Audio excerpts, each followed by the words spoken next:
Comrades and friends, welcome to the program Global Weekly News, serial number 47.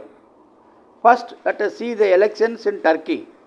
On 14th May, elections for president and the parliament took place in Turkey. Erdogan was Prime Minister of Turkey during 2003 to 2014 period. Up to 2014, he is the President of Turkey. Erdogan got 49.46% in the first round of elections. Since he could not get more than 50% votes, he is facing second round of elections on 28th May. In the history of Turkey, second round for the presidential elections will take place on 28th May. The population of Turkey is 8.5 crores. Erdogan is a Muslim fundamentalist as well as an anti-communist. Due to neoliberal policies followed by Erdogan, cost of living for the common man has gone up. From the point of view of the world and Turkish society, Erdogan lost his image. His neoliberal policies have failed. Interventions of Turkey in the affairs of Syria and Iran are ugly. Erdogan is used to oppose the people protesting against the government. In the recent earthquake in Turkey, more than 50,000 people died. Erdogan was not efficient in providing relief to the affected people. He is more concerned about profit and money and all that. There is not much difference in the policies of the ruling and opposition parties. Erdogan will face a tough fight in the second round of elections on 28th May due to the growing anger and dissatisfaction with the performance of Erdogan government of Turkey. Second, we are going to see the arrest of Imran Khan in Pakistan. Imran Khan, the former Prime Minister of Pakistan, belongs to Pakistan Tehreek-e-Insaf PTI party. He appeared in Islamabad High Court on 9th May for inquiries against him on corruption charges. There he was arrested. National Accountability Bureau alleged that Imran Khan caused a loss to the National Treasury. Imran Khan's arrest is shocking news, according to the Dawn newspaper. The supporters of PTI party indulged in immediate riots in many parts of Pakistan, condemning the arrest of Imran Khan. Within 24 hours, demonstrations took place. 4 or 5 people were killed and more than 1,000 arrested due to government repression. 70-year-old Imran Khan was manhandled by the police. Islamabad High Court sent notice to the city's chief, police chief and other officials as to the reason why Imran Khan was arrested. Imran Khan lost his power in April 2022 because of no confidence motion was passed against him. Imran Khan charged the US and other external forces for a plot against him. Imran Khan did not toe the US line in Ukraine war, and therefore US made a plot against him, according to Imran Khan. After the removal of Imran Khan from power last year, the present Shehbaz Sharif government is connecting Imran Khan on various corruption charge cases. When the PTI, Imran Khan's party, conducted a rally towards Islamabad, Imran Khan was attacked. National elections are due this year. Government is delaying the provincial elections in Punjab and Khyber Pakhtunkhwa. Pakistan Supreme Court advised the government to conduct the elections for Punjab on 14th May. Government is afraid of defeat in the national elections. Let us see what's happening in Colombia. Gustavo Petro, a leftist, was sworn in as President of Colombia on 7th August 2022. He was former mayor of Bogota, the capital city. One of his election promises was to reallocate the land to the dispossessed peasants. 3,000 retired military personnel marched in the streets of Bogota on 10th May against Gustavo's government and his national security policy. Gustavo Petro's government has been conducting peace talks with various armed groups. Retired military people do not accept this. There have been bilateral peace accords also with rebel armed groups. Retired military people criticize the government's health reforms and labor reforms. They also opposed Petro because he was a member of guerrilla group in the past. Attorney General of Colombia has stated that democratic institutions may be attacked. Historically, Colombia's army was in support of the successive rightist governments. Army has a role in corruption and crimes of the rightist governments. Retired army officials confess to murdering civilians. As Petro governments continues to threaten the vested interests of Colombia's large landowners, military forces, health insurance moguls, and other conservative sectors, these attacks are likely to continue.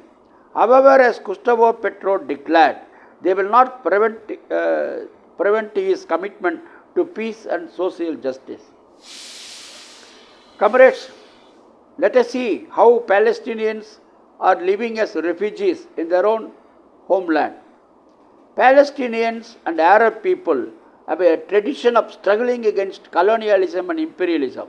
Even today, their anti-colonial resistance continues.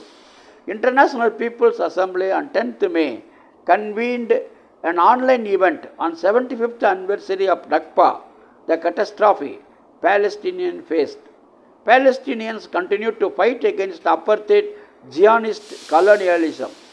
Israel was created after destroying hundreds of Palestinian villages between November 1947 and December 1948. This Nakba took place, the catastrophe took place. About half of the Palestinian people became refugees in their own homeland. Thousands of Palestinians were killed.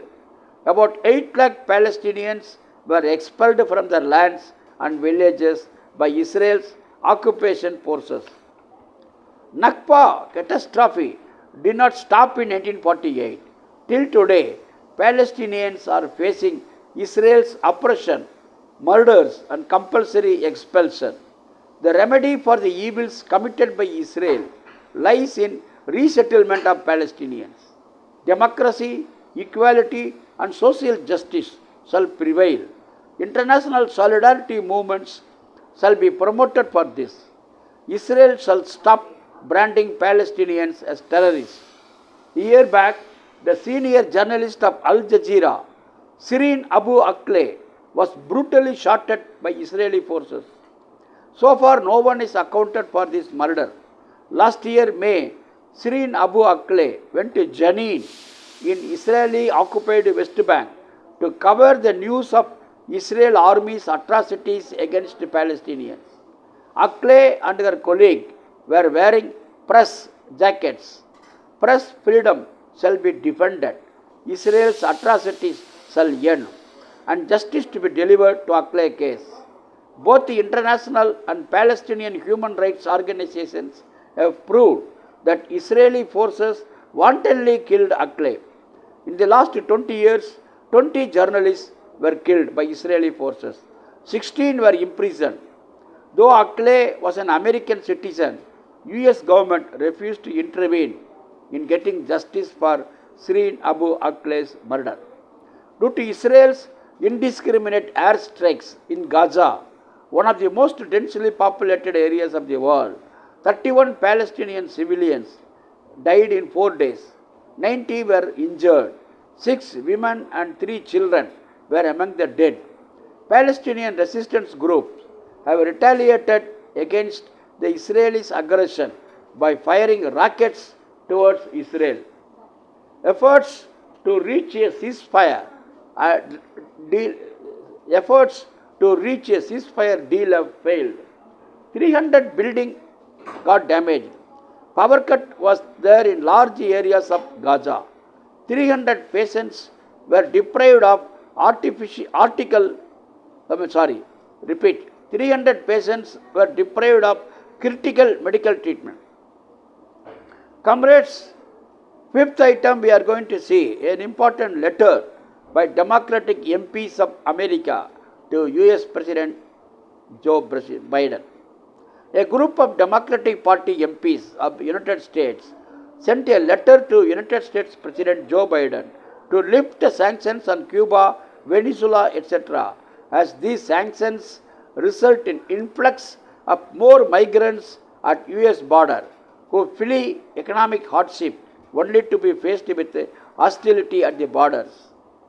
The letter says that the prior Trump administration used indiscriminate sanctions on Cuba and Venezuela. Due to the sanctions, economic sanctions, the migrants entering US through Mexico borders continue to rise. Title 42, a harsh Trump-era immigration policy, used the COVID-19 emergency as an excuse to swiftly expel migrants to Mexico. Now Title 42 has expired. As a result, a surge of migrants is expected to cross the border of US.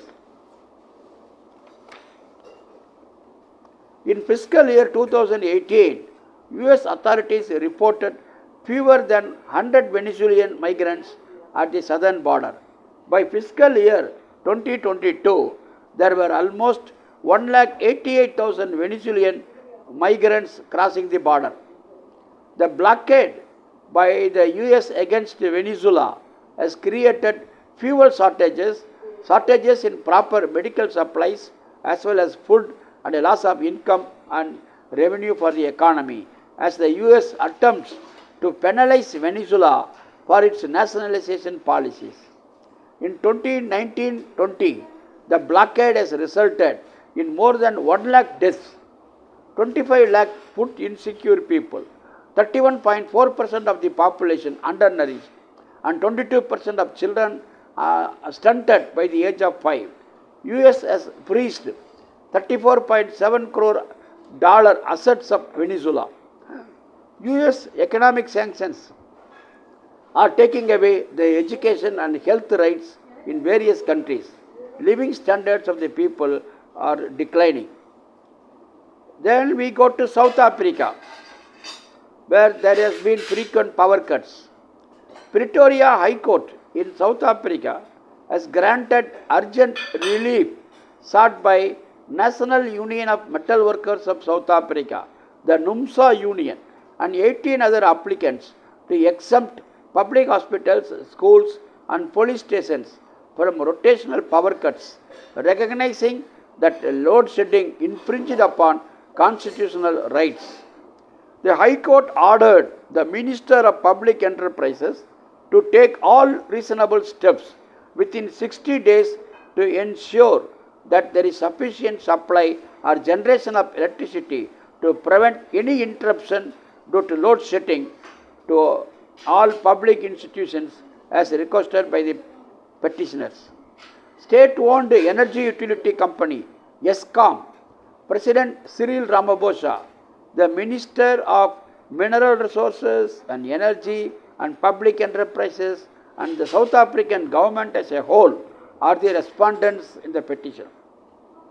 Eskom, the power utility company of the government, has struggled to meet the country's energy demands for over 15 years, resorting to load shedding in the process. Load shedding, power cut. In his affidavit to the court, President Cyril Ramaphosa had stated that none of the government respondents have a constitutional responsibility to supply electricity to the people of the Republic. The court ruling said, "We find that there have been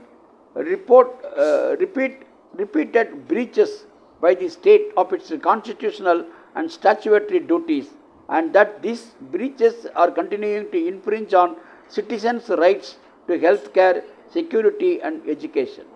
In a statement welcoming the judgment, NUMSA, National Union of Metal Workers of South Africa, said, "This is a victory for the entire country, not just for NUMSA alone, but also for the entire working class."